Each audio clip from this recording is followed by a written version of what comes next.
अच्छा जी। हमने last time एक स्टूडेंट आ गए, फरहान आ गए हमारे साथ, तो हम स्टार्ट करते हैं आज का लेक्चर। और लास्ट टाइम हम लोगों ने टेबल को स्टाइलाइज किया था। उसकी जो फाइल हमने क्रिएट की थी उसको ब्राउजर में देख लेते हैं जाके एक दफ़ा। और ब्राउजर में देखने के लिए हमने करना है जी, अपना जो पेज हम क्रिएट कर रहे थे उस फोल्डर में हमने जाना है। और उस फोल्डर में जाने के बाद जैसे मैंने आप लोगों को बताया था कि हमने इसको क्रोम में अगर व्यू करना है तो इसकी जो सेटिंग होती है प्रॉपर्टीज में जाके वो हमने क्रोम ब्राउजर सेट कर देनी है। यहाँ से बाय डिफॉल्ट विंडोज के अंदर Microsoft Edge as a default browser save हुआ हुआ होता है, लेकिन उसको हमने चेंज कर देना है क्योंकि हमने क्रोम के अंदर काम करना है। क्रोम में हमने क्यों काम करना है, इसलिए कि क्रोम के जो डेव टूल हैं वो हमें हेल्प आउट करते हैं हमारे वेब पेज की जो डिफरेंट चीजें, हमने एलिमेंट्स देखने हैं, उसका स्टाइल्स देखने हैं कौन कौन से यूज हो रहे हैं। इसी तरह से हम उसकी स्पीड ऑप्टिमाइजेशन वगैरह वगैरह जितने भी एलिमेंट्स हैं वो सारे वन बाय वन हम चेक कर सकते हैं। तो क्या करना है, हमने ये जाके यहाँ से चेंज कर देना है। इसको हमने चेंज कर देना है क्रोम ब्राउजर। अगर आपके सिस्टम में क्रोम ब्राउजर इंस्टॉल नहीं है तो आप उसे डाउनलोड करके इंस्टॉल करोगे, देन उसके बाद इसकी सेटिंग जाके जो हम पेज क्रिएट किया है हमने .html की एक्सटेंशन के साथ, उसको हमने चेंज करके क्रोम ब्राउजर कर देना है। उसको अप्लाई कर देना है, ओके कर देना है। और जब हम डबल क्लिक करेंगे अपने पेज के ऊपर तो वो ब्राउजर में उसको ओपन करेगा क्रोम ब्राउजर के अंदर। ये भी मैंने आपके सामने डबल क्लिक किया, ये हम काम कर रहे थे लास्ट टाइम। और ये था जी हमारा काम। हमने क्या किया था जी, टेबल को स्टाइलाइज किया। टेबल पहले, उससे पिछले वाले लेक्चर में हमने टेबल बनाया था और नेक्स्ट जो हमारी क्लास हुई थी उसके अंदर हमने टेबल को स्टाइलाइज किया था। टेबल स्टाइलाइज करने के लिए मैंने आप लोगों को इसकी जो साइड बाय साइड CSS है, वो उसका हम थोड़ा सा गो थ्रू कर लेते हैं। क्या क्या चीजें, क्या क्या प्रॉपर्टीज हमने दी थी, किस तरीके कार से हमने क्या क्या चीजें लिखी थी जिसके जरिए हमने इस टेबल को स्टाइलाइज किया था। और इसको बनाने के लिए हमने as a placeholder example के तौर पे बूटस्ट्रैप की जो वेबसाइट पे एक उन्होंने टेबल ड्रॉ किया हुआ है अपने डाटा को डिस्प्ले करने के लिए। डिफरेंट स्क्रीन रेजोल्यूशंस पे कंटेनर जो हम यूज करते हैं उसके ऊपर उसका क्या बिहेवियर होगा, किस तरीके से वो डिस्प्ले होगा, इसके लिए उन्होंने हमें एक टेबल बना के दिया। और टेबल देखने के लिए हम कहाँ जा सकते हैं जी, हम कंटेनर पे क्लिक करेंगे और यहाँ पे जाके ये हमें एक टेबल नजर आए। इसी टेबल को हमने अभी के लिए, क्योंकि अभी हमारे पास कोई डिजाइन नहीं है, क्योंकि हम पेज प्रॉपर उसको डिजाइन को हम ट्रांसफॉर्म नहीं कर रहे, उसको कन्वर्ट नहीं कर रहे कोड के अंदर। सिंपली अभी हम लिखना सीख रहे हैं, उसका सिंटेक्स, टेबल्स का सिंटेक्स लिखना सीख रहे हैं, उसकी स्टाइलिंग सीख रहे हैं। तो अभी के लिए मैंने ये एग्जांपल के तौर पर जो बूटस्ट्रैप की ऑफिशियल वेबसाइट पे एक टेबल है जो कंटेनर्स के डिफरेंट बिहेवियर्स को मुख्तलिफ स्क्रीन रेजोल्यूशंस पर डिस्प्ले करता है, जो उन्होंने डेटा डिस्प्ले किया हुआ है, इसको मैंने यूज किया था, यूटिलाइज किया था इस टेबल को बनाने के लिए जो हम काम कर रहे हैं। जो कि ये आप लोगों को यहाँ पर लास्ट टाइम जो लेक्चर में हमने इसका बैकग्राउंड कलर दिया था, इसके अंदर हमने क्या क्या चीजें की थी। सबसे पहले हमने इसका बैकग्राउंड कलर ऐड किया था, और वो किस तरीके से किया था हमने इसका, आप लोगों को याद होगा, मैंने इसका जाके मेन जो टेबल का जो कंटेनर आ रहा है, जो कि मैंने एक क्लास लगा दी थी, उसके ऊपर जेनेरिक क्लास ऐड कर दी थी कंटेनर की, और वो मैंने उसके ऊपर ऐड कर दी थी। उसके बाद मैंने क्या किया था जी, उसका जो उसके अंदर आने वाला जो कलर है, टेक्स्ट का कलर है, वो मैंने डिफाइन कर दिया था, ब्राउन कलर डिफाइन कर दिया था। विड्थ 100% कर दी थी मैंने, ताकि वो अपने पेरेंट कंटेनर के हिसाब से जो टेबल है उसका चाइल्ड एलिमेंट जो है वो उसके अपने पेरेंट कंटेनर के हिसाब से अकॉर्डिंगली विड्थ को सेट कर ले। और उसके अंदर आने वाले जितने कॉलम्स हैं, जैसे ये एक्स्ट्रा स्मॉल एक कॉलम है, उसके नीचे उसकी सारी डिटेल्स आ रही हैं। इसी तरीके से जो पहला कॉलम है जिसमें कंटेनर की जो क्लास लिखी हुई आ रही है वो फर्स्ट हमारा कॉलम है, सेकंड है, थर्ड स्मॉल का कॉलम है, मीडियम का कॉलम है, इसी तरीके से लार्ज का, एक्स्ट्रा लार्ज का, और इसी तरह से एक्स्ट्रा एक्स्ट्रा लार्ज का कॉलम है। इन तमाम कॉलम्स के अंदर हमने जो विड्थ हमने डिफाइन की है 100%, जो लास्ट टाइम मैंने आप लोगों को बताया था, जब हमने विड्थ इसकी डिफाइन कर दी तो वो क्या कर रहे हैं, कॉलम्स जो हैं वो ऑटो विड्थ ले रहे हैं। ऑटो विड्थ किस हिसाब से ले रहे हैं, जिसमें जितना टेक्स्ट आ रहा है, जितना कंटेंट आ रहा है जिस कॉलम के अंदर, उसके हिसाब से वो उसको सेट कर रहे हैं। जैसे इस वाले कॉलम में हमारे पास विड्थ हमें थोड़ी एक्स्ट्रा नजर आ रही है क्योंकि इसमें वर्डिंग ज्यादा इसमें दो वर्ड्स का इस्तेमाल हो रहा है, एक्स्ट्रा स्मॉल। तो क्या कर रहा है जी, वो इसकी विड्थ को इंक्रीज कर रहा है। इस वक्त इसकी विड्थ आ रही है 194.11 पिक्सल। और इसी तरीके से अगर मैं दूसरे वाले कॉलम पे होवर करता हूं तो आप देखें वो मुझे इसकी कॉलम की विड्थ बता रहा है 107.75 विड्थ आ रही है इसकी कॉलम की। तो ये जो हमने 100% सेट की हुई है विड्थ, जो मैंने अभी आपको सीएसएस में बताया कि हमने इसकी विड्थ 100% सेट की हुई है, तो वो क्या कर रहा है, उसकी जो विड्थ है वो अकॉर्डिंगली उसके पेरेंट कंटेनर के हिसाब से, जो हमारा पेरेंट कंटेनर इस टाइम जैसे हमने पहले भी पेरेंट कंटेनर्स डिफाइन किए हुए हैं, और भी हमने बाकी जब हम चीजें बनाना सीख रहे थे उसमें भी हमने एक स्टैंडर्ड विड्थ डिफाइन की थी। और बूटस्ट्रैप के बारे में जैसे मैंने आप लोगों को पहले भी बताया था, वो क्या करता है, डिफरेंट स्क्रीन रेजोल्यूशंस पे हमें बिल्ट इन क्लासेस प्रोवाइड करता है, जिसके जरिए हम क्या कर सकते हैं, इसके जरिए हम अपने वेब लेआउट को, जो हम पेज बना रहे होते हैं, जैसा कि मैंने सैंपल पेज इस वक्त आपके सामने बनाया हुआ है, वो क्या करता है, उसकी डिफरेंट विड्थ का बिहेवियर डिफरेंट होता है। जैसे मैंने अगर इस पेज को मैं देख रहा हूँ डेस्कटॉप व्यू पे, तो उसका जो कंटेनर की बिल्ट इन क्लास है जो कि इस वक्त आपके सामने लगी हुई हुई है, अगर मैंने बूटस्ट्रैप फ्रेमवर्क यूज किया हुआ हो तो वो क्या करेगा, उसकी एक स्पेसिफिक विड्थ डिफाइन कर देगा। इसी तरीके से अगर मैं इसका मॉड चेंज करता हूँ, मैं इसका डिस्प्ले डिवाइस चेंज करता हूँ, और वो मैं कैसे कर सकता हूँ, मैंने आप लोगों को बताया था कि हम क्या करते हैं, सबसे पहले इंस्पेक्ट एलिमेंट करते हैं,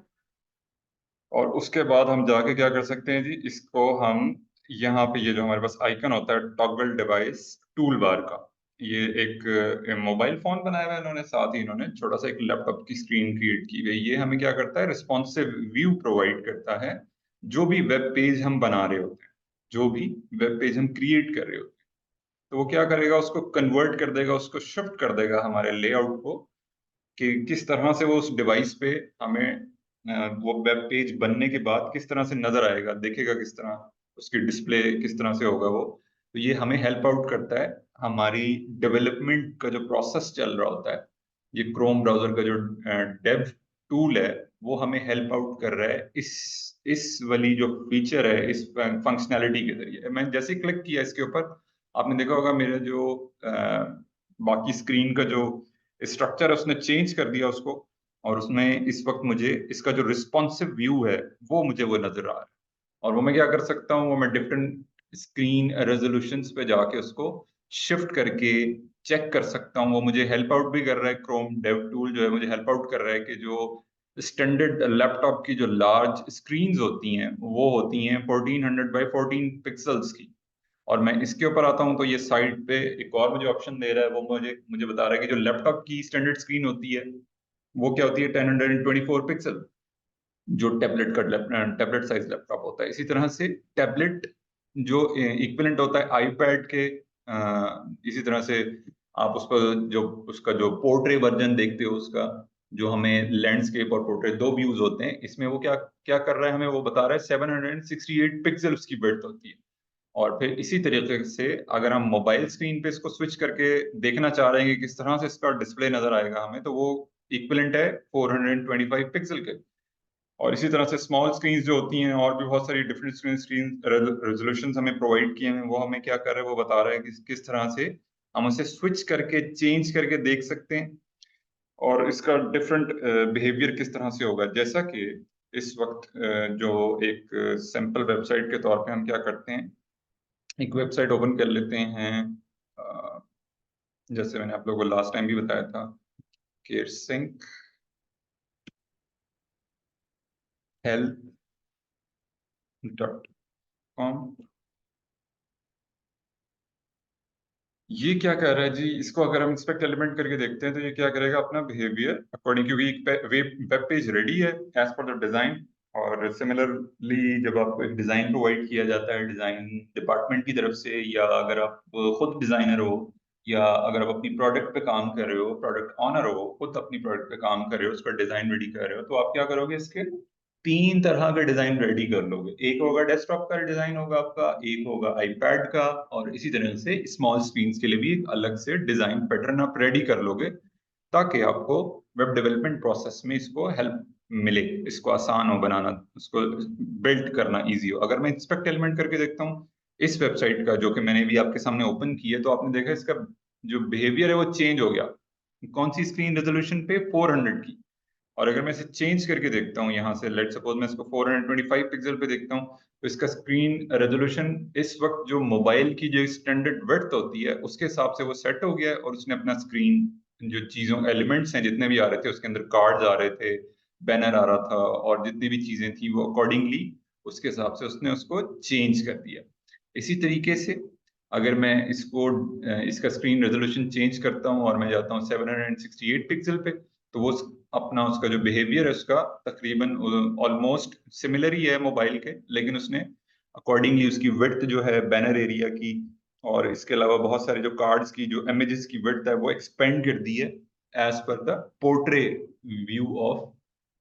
जो आप यूज कर रहे हो, इसका रिस्पॉन्सिव व्यू चेक कर रहे हो आप। इसी तरह से अगर आप इसको लैपटॉप स्क्रीन पे लेके जाते हो, तो वो आपको स्टैंडर्ड जो हमें डेस्कटॉप वर्जन रेडी हुआ हुआ है, जैसा कि अभी मैंने आपके सामने इस वेबसाइट को ओपन किया था, तो उसने उसको उसके हिसाब से चीजें, सारे एलिमेंट्स, लोगो हो गया, यहाँ से नेविगेशन हो गई, इसके लिंक्स हो गए,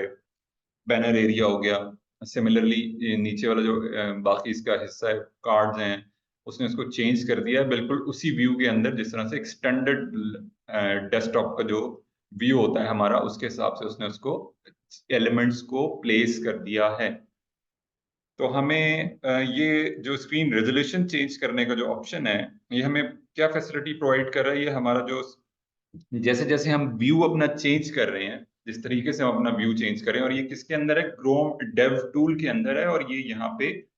टॉगल डिवाइस बार टूल के नाम से एक आइकन है, उसके ऊपर क्लिक करने से इनेबल हो जाता है ये फीचर। ठीक है, यहाँ से डिसेबल भी कर सकते हैं आप, इनेबल भी कर सकते हैं। आप क्लिक करोगे तो वो उसको हाईलाइट भी कर देगा और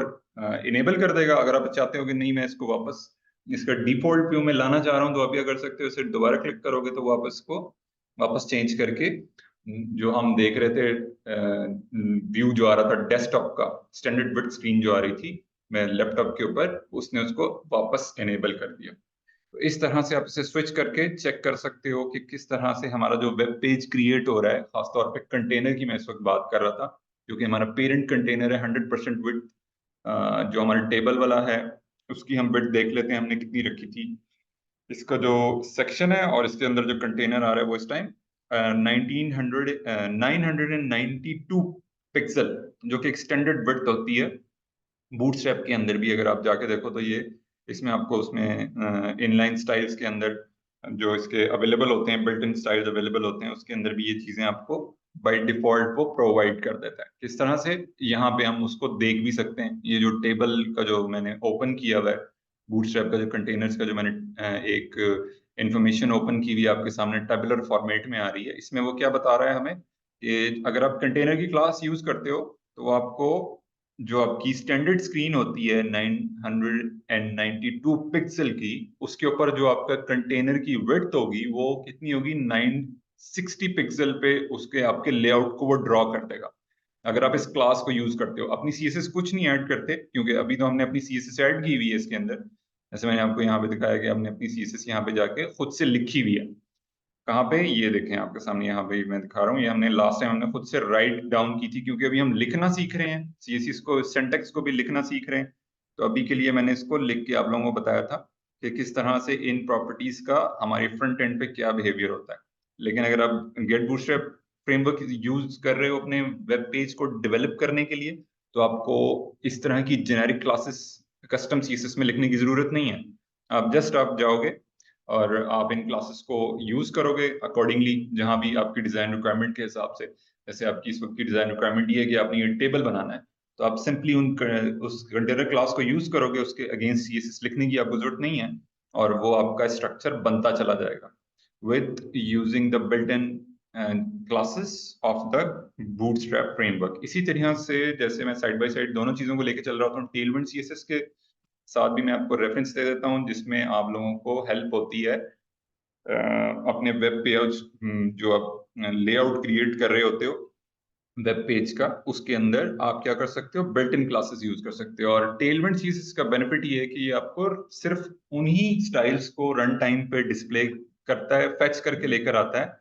जो आपने अपने पेज को बनाने के लिए यूज किए होते हैं। बाकी स्टाइल्स को वो नहीं लेकर आता, जो कि इस वक्त की करंटली हाईली रिकमेंडेड एक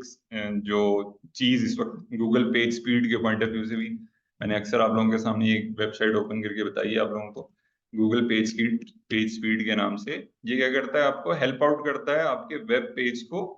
कि किस तरह से उसकी रिकमेंडेड कोडिंग होनी चाहिए, कौन कौन से आपने ऐसी चीजें जो कोडिंग के अंदर आपको बेहतर आउटपुट देते हैं, बेहतर तरीके से आपके वेब पेज को डिस्प्ले करते हैं, वो आपको इस्तेमाल करने हैं। क्या सिमेटिक कोडिंग किस तरह से आपने करनी है, अपने इमेज ऑप्टिमाइजेशन आपने कौन कौन सी यूज करनी है, तमाम चीजें गूगल पेज इनसाइट्स के नाम से जो एक ऑफिशियल वेबसाइट हमें अवेलेबल है, उसके अंदर हम लिंक को ऐड करके उस जो भी हमने वेब पेज क्रिएट किया है, जब हम उस लिंक को ऐड करेंगे, जैसे मैंने यहाँ पे आपके सामने एक वेबसाइट ओपन की थी अभी caresynchealth.com के नाम से, तो उसको क्या कर देगा, उसकी एनालाइजिंग स्टार्ट कर देगा, वो उसको एनालिसिस करेगा पहले और हमें बताएगा कि इसके पेज के अंदर ये चीजें ऑलरेडी आपने की हुई हैं और इस जो चीजें लैक हैं या मिस हो रही हैं या उसको ठीक करने की जरूरत है, उसको बेहतर करने की जरूरत है, तो वो आपको रिकमेंड भी करेगा कि आप इस चीज को किस तरह से बेहतर बना सकते हैं और मजीद इसकी स्पीड को बेहतर कर सकते हैं। करंटली तो ऑलरेडी इसकी जो स्पीड है आपके सामने 95 आ रही है मोबाइल पे, जो कि एक हाईली रिकमेंडेड स्पीड होती है। तो ये क्या सीन है, ये आपको बता रहा है इन तमाम ये जो चार इसके मेन एलिमेंट्स हैं, इसके अलावा भी बहुत सारी चीजें होती हैं, लेकिन जो मेन चार एलिमेंट्स होते हैं वो हमको गूगल पेज स्पीड इनसाइट्स यहाँ पे ये बता रहा है कि आपने किस तरह से उन चीजों को लेके चलना है, प्रैक्टिस करना है और कोडिंग के अंदर अपनी चीजें आपने इस तरह से लिखनी है। जैसे मैंने सिमेटिक कोडिंग की जो टर्म मैं अक्सर यूज करता रहता हूँ, कि हमने मिसाल के तौर पे जैसे यहाँ पे अभी हमने ये वेब पेज क्रिएट करने के लिए जो कि डिफरेंट इसके अंदर एलिमेंट्स आ रहे हैं, वो वेब पेज क्रिएट करने के लिए मैंने आप लोगों के सामने क्या किया हुआ है, इसके अंदर अगर मैं कोडिंग के अंदर जाता हूँ तो ये सिमेटिक कोडिंग हुई है। सिमेटिक कोडिंग का मतलब ये है कि मैंने क्या किया हुआ है, हर चीज को बनाने के लिए प्रॉपर HTML के जो HTML5 के जो टैग्स हैं उनका मैंने इस्तेमाल किया हुआ है, हेडर का टैग मैंने यूज किया हुआ है। उसके बाद मैंने क्या किया हुआ है, टेबल ड्रॉ करने के लिए मैंने क्या किया हुआ है, मैंने एक सेक्शन का टैग यूज किया है और उसके अंदर मैंने जाके एक नेक्स्ट डिव ऐड की है कंटेनर की। उसके बाद मैंने नेक्स्ट एक और डिव ऐड की है जो कि मेरे टाइटल एरिया को डिस्प्ले कर रहा है। फिर उसके बाद टेबल का टैग आ रहा है और फिर टेबल के टैग के अंदर भी मैंने जो एक तरतीब है टैग्स की उनका मैंने ख्याल रखा हुआ है। जैसे सबसे पहले टी हेड है एंड देन फिर TR और फिर उसके अंदर TH। इसी तरह से जब ये स्ट्रक्चर सारा रेडी हो जाता है, जब टी हेड वाला पार्ट कंप्लीट हो जाता है, तो उसके बाद क्या स्टार्ट होता है, टी बॉडी स्टार्ट होता है। और टी बॉडी के अंदर क्या है, फिर उसके अंदर आपका TR है, यानी कि एक रो को रिप्रेजेंट कर रहा है। TR का मतलब ये है जो हमारे टेबल के अंदर आने वाली जो इंफॉर्मेशन है, जो हमारी इंफॉर्मेशन डिस्प्ले हो रही है, वो क्या कर रहा है, टोटली रिप्रेजेंट कर रहा है रो को। और ये तमाम का तमाम सिमेटिक कोडिंग के अंदर आता है। जो मैंने स्ट्रक्चर इस टाइम आपके सामने लिखा हुआ है, जो कि हर टैग को इनिशियल स्टार्ट करके उसके एंडिंग टैग के अंदर प्रॉपरली डिस्प्ले कर रहा है, प्लस वो आपके हर एलिमेंट को एक प्रॉपर जो कि HTML5 के एलिमेंट्स होते हैं, हमारे पास टैग्स होते हैं। जैसे उस दिन मैंने आप लोग को जिक्र किया था कि जो बेसिक टैग्स होते हैं जो ज्यादातर अमूमी तौर पे आपको इस्तेमाल करने होंगे, उसमें हेडर का टैग होता है, नेव का टैग होता है, सेक्शन का टैग होता है, फुटर का टैग होता है। और इसी तरह से अगर आपको अपने किसी पेज के अंदर एड्रेस डिस्प्ले करना है तो आप एड्रेस का टैग भी यूज कर सकते हो। आर्टिकल, आप कोई ब्लॉग का पेज क्रिएट कर रहे हो, ब्लॉग डिटेल का पेज क्रिएट कर रहे हो, तो आप क्या कर सकते हो, आर्टिकल का टैग यूज कर सकते हो, यूटिलाइज कर सकते हो। वो क्या करेगा, हमें हेल्प आउट करेगा हमारी सर्च इंजन ऑप्टिमाइजेशन SEO के हवाले से। वो हमें हेल्प आउट करेगा हमारे पेज को बेहतर अंदाज में रैंकिंग के लिए। और वो हमें कहाँ से चीजें आइडिया हो रही हैं, कहाँ से हमें रिकमेंडेशन मिल रही हैं, गूगल पेज स्पीड की तरफ से। ये हमें जो एक टूल है ऑलरेडी अवेलेबल है, उसमें जाके हम चेक कर सकते हैं अपने वेब पेज को, जो हम बना लेंगे और उसको हम डिप्लॉय करेंगे किसी सर्वर पे या किसी होस्टिंग पे जाके हम उसको अपलोड कर देते हैं उन फाइल्स को। किन फाइल्स को, ये जो फाइल स्ट्रक्चर हमारा बनता चला जा रहा है, या ये हमारा जो वर्किंग डायरेक्टरी इसको बोलते हैं, वर्किंग डायरेक्टरी, इसमें है जी हमारा CSS का फोल्डर है, इमेज का फोल्डर है, JS का फोल्डर है, इसी तरह से स्टाइल्स का, और ये तमाम पेजेस इसमें वन बाय वन बनते चले जा रहे हैं एक वेबसाइट के। तो जब आप इस वेबसाइट को इन पेजेस को बनाना कंप्लीट कर लोगे, तो जब इस जहां पे जाके आप इसे डिप्लॉय करोगे, जो एक आप होस्टिंग परचेज करोगे GoDaddy पे या जिस पे भी होस्टिंग पे जो भी आप यूज कर रहे हो, अगर आप उसको वर्सल पे जाकर डिप्लॉय कर रहे हो तो वहां पे आप उसको डिप्लॉय करोगे वाया यूजिंग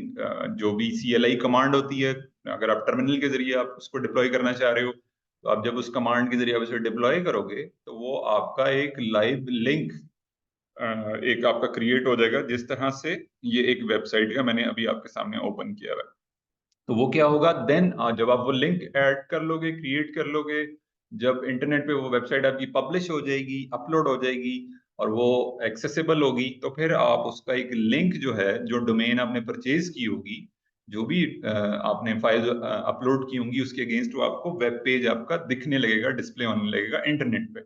और वो एक्सेसिबल होगा हर किसी के लिए वर्ल्ड वाइड। तो वो आप उसे क्या कर सकते हो, उस लिंक को यहाँ पे आप पेस्ट करोगे और उसको एनालिसिस करके देखोगे कि क्या आपने जो कोड किया है वो आपने as per according to the जो रूल्स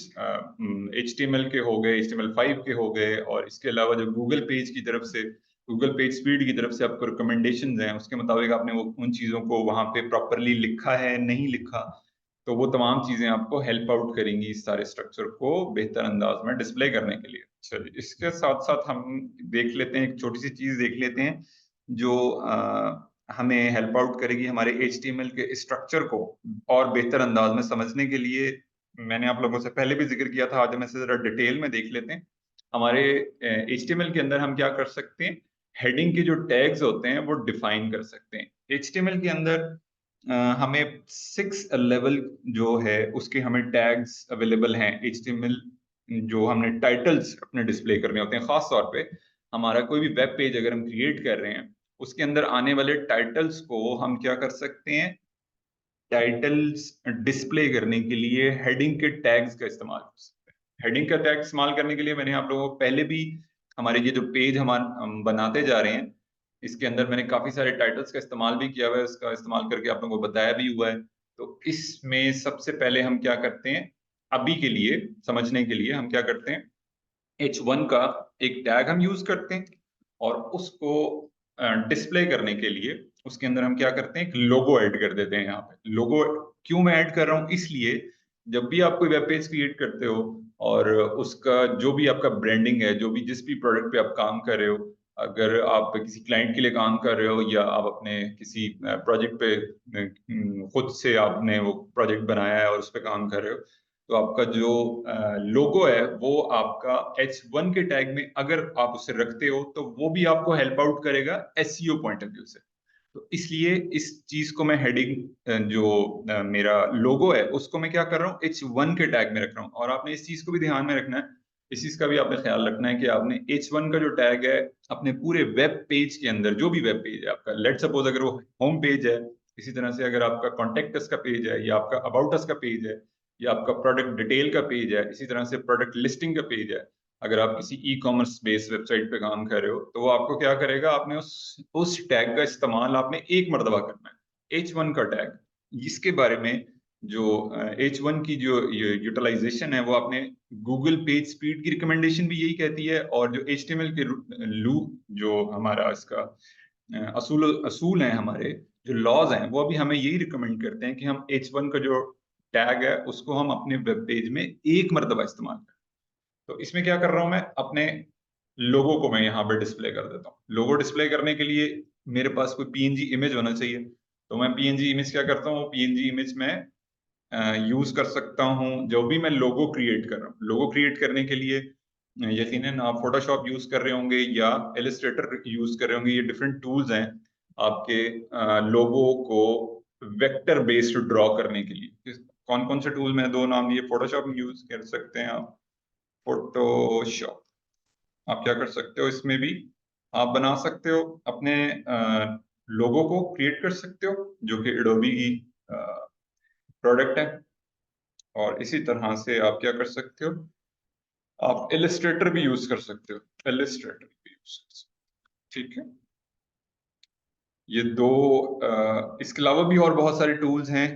लेकिन अभी के लिए हम क्या करते हैं कि बेसिक अंडरस्टैंडिंग को समझने के लिए कि लोगों का कॉन्सेप्ट जो है वो कहाँ से इनिशिएट हो रहा है, तो वो क्या कर सकते हैं, हम इन चीजों को समझने के लिए ये क्या है, बेसिक लेवल के जो दो टूल्स हैं उसको हम एज अ गाइड लाइन के तौर पे ले लें।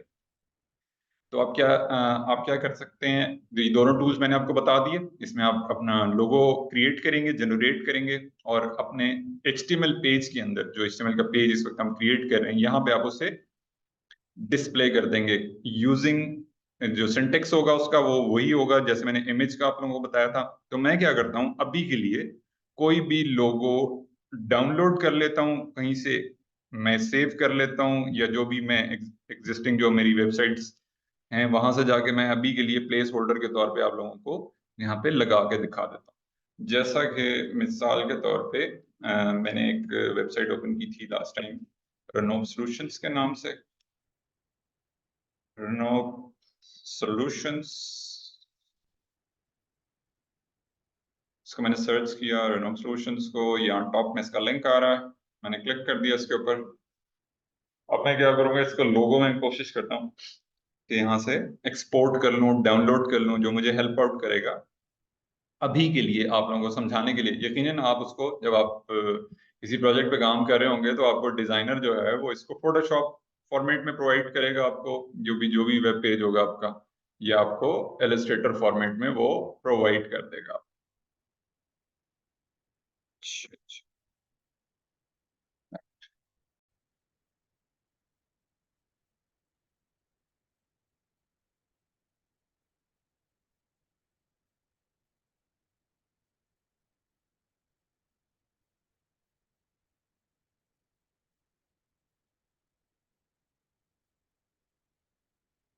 तो जी नेट हमारा डिस्कनेक्ट हो गया था, तो मैंने दोबारा से स्क्रीन शेयर कर दी है।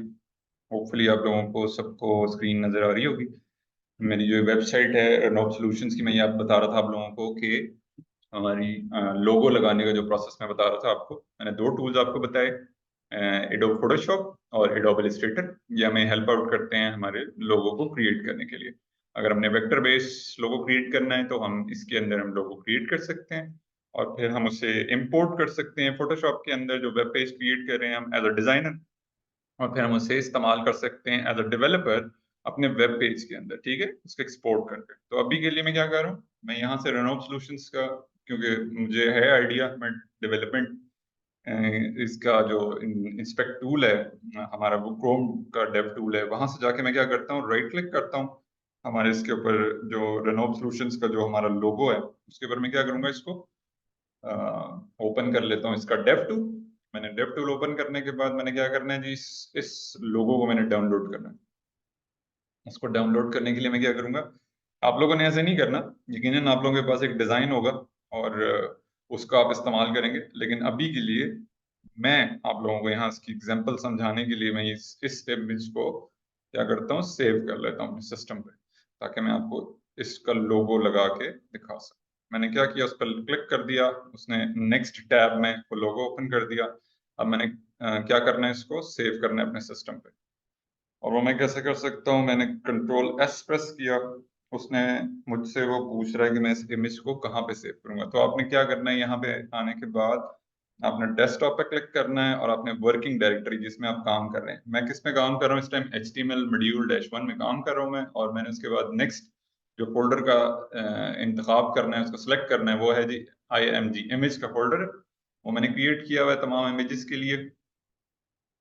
और मैंने यहाँ पे जाके इसको क्या करना है, लोगो सेव कर देना है, जो भी मैं इसका नाम रखना चाहूँ, क्योंकि मैं इस वक्त इसका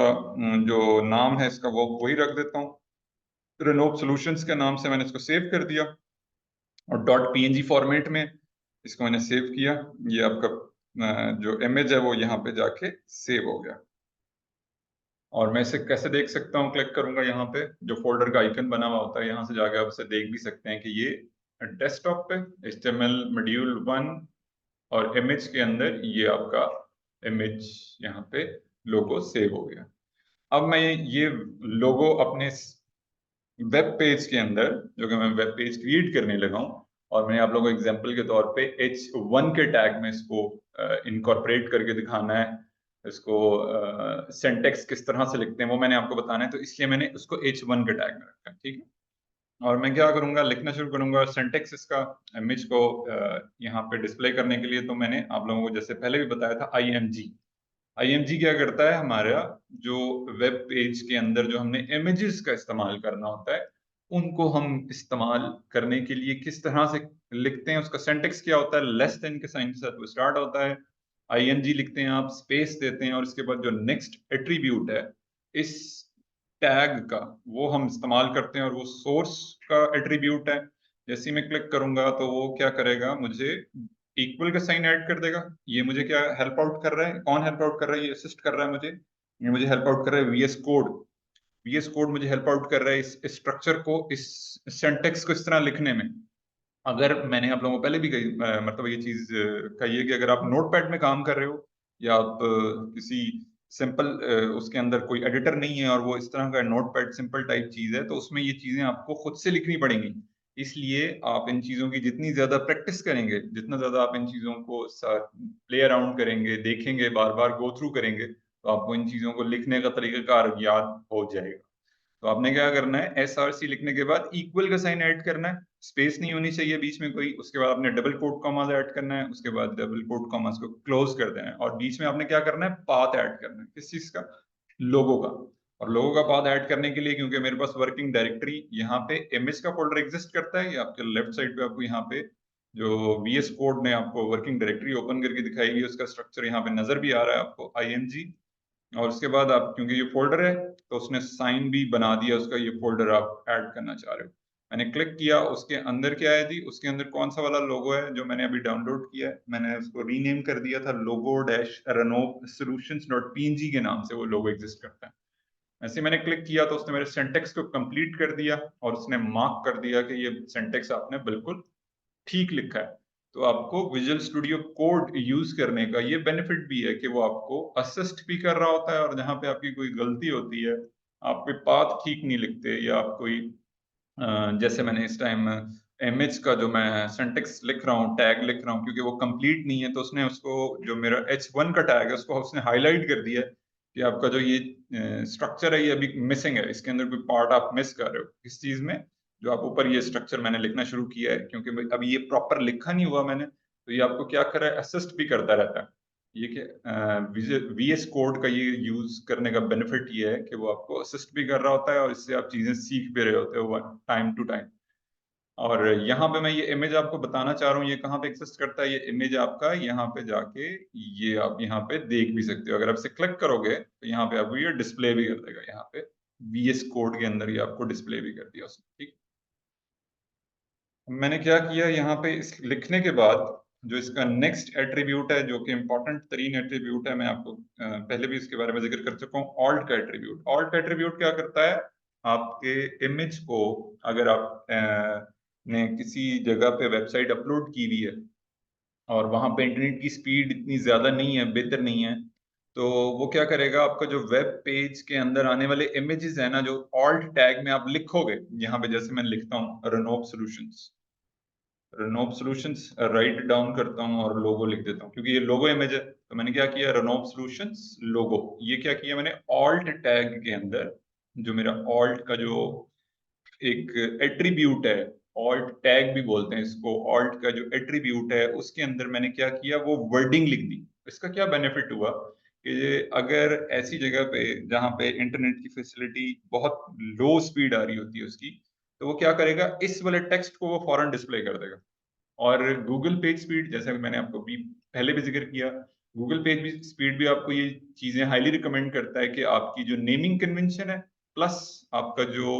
स्ट्रक्चर है, वो आप प्रॉपर उसको HTML के अंदर लिखोगे, लेके चलोगे, तो वो आपका वेब पेज की जो सर्च इंजन ऑप्टिमाइजेशन SEO, उसके अंदर भी आपकी जो रैंकिंग है वो बेहतर से बेहतर होगी। जितना ज्यादा आप अपने आने वाले कीवर्ड्स का इस्तेमाल, या ब्रांडिंग ब्रांडिंग जो आप लेके चल रहे हो, जिस भी प्रोडक्ट का आप नेम लेके चल रहे हो, उसका एक प्रॉपर यूजेज करोगे अपने सिंटेक्स के अंदर HTML कोड लिखते हुए,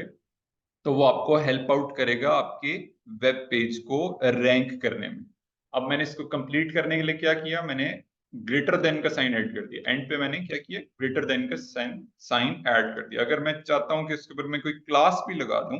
जिसके जरिए मैं किसी की CSS वगैरह सेट कर सकूं, तो मैं क्या करता हूँ, वो क्लास भी ऐड कर देता हूँ, और उसका नाम मैंने क्या किया, लोगो रख दिया। और इसका मैंने आप लोगों को पहले भी बताया, आप जो क्लासेस लिख रहे होते हो, नाम लिख रहे होते हो उसका, तो आपने उसका एक प्रॉपर नेमिंग कन्वेंशन लेके चलनी है, ताकि आपकी कोड की रीडेबिलिटी भी बढ़े, और उसका ये बेनिफिट भी होगा कि अगर आपके टीम